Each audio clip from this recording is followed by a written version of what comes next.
All right, today we are going to focus on an assignment that uses a few elements of art. We're going to focus on starting with shape, line, turning this into a form, and then playing with color and value. So I want you to take this stencil that I give you and I want you to lay it center on your paper. Notice how it is a little higher on my paper, about 2 fingers-ish down, and then there's more space below it. Hold it down, trace with your pencil.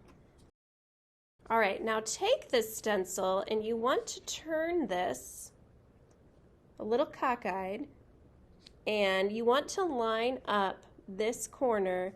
Make sure this is a vertical line here and a vertical line at this point as well. So you can already see it's almost looking like something three-dimensional.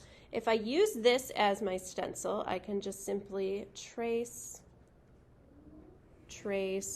and then trace, and now I have 2 planes to a cube. All right, so now if I turn it this way, you can see it's going to match up, and I'm going to trace this as well. All right, so now I have a cube shape, not shape, form. Form means 3D. Shapes are flat. Now it's the illusion that it's three-dimensional, and I'm going to use my ruler to put it on a surface, like so. All right, so from there, we want to start playing with paint. And we are going to be mixing colors and showing light and shadow. So I'm going to begin to paint, and I'm choosing a tertiary color. So I'm going to choose red-orange. You see I mixed equal parts red and orange. On the right side of this cube, I'm going to paint pure color. And you always want to drag your brush, make sure you're hitting those corners really in control. Once you have that pure hue on the right side, I'm going to make a tint of that red-orange. So I'll add the color into the white to make a lighter version because the light is hitting the top of this cube. And again, I want to go really, really slow on those edges. After I create that tint, you really want to rinse your brush because you don't want the white on the brush anymore. Now I want to make a shade of the red-orange, so I have black.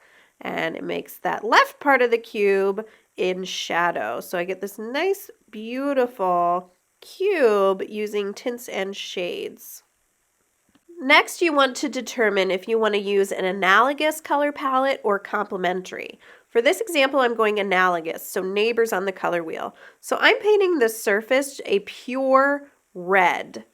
And then I have this spot for a shadow. So I make a shade of red. So I have black into the red, and you really want, again, to focus on those crisp edges. Notice how I turn my paper to help myself get into those spots that are tricky. I am now rinsing my brush, and I'm going to the other side of my red-orange on the color wheel.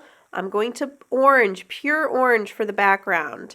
So I have the tertiary color red-orange, red, and orange, and that makes an analogous color palette. The next example I'm going to show is the complementary color palette. So I used a yellow-green for the cube, and then across the wheel is a red-violet. So I used red-violet on the surface, a shade of red-violet for the shadow of the cube, and then a tint of red-violet for that background. So you can just tell the difference of the 2 different color palettes and how they feel. So you will decide what kind of color palette you wish to use on your cube painting, but we're focusing on value, color, and form.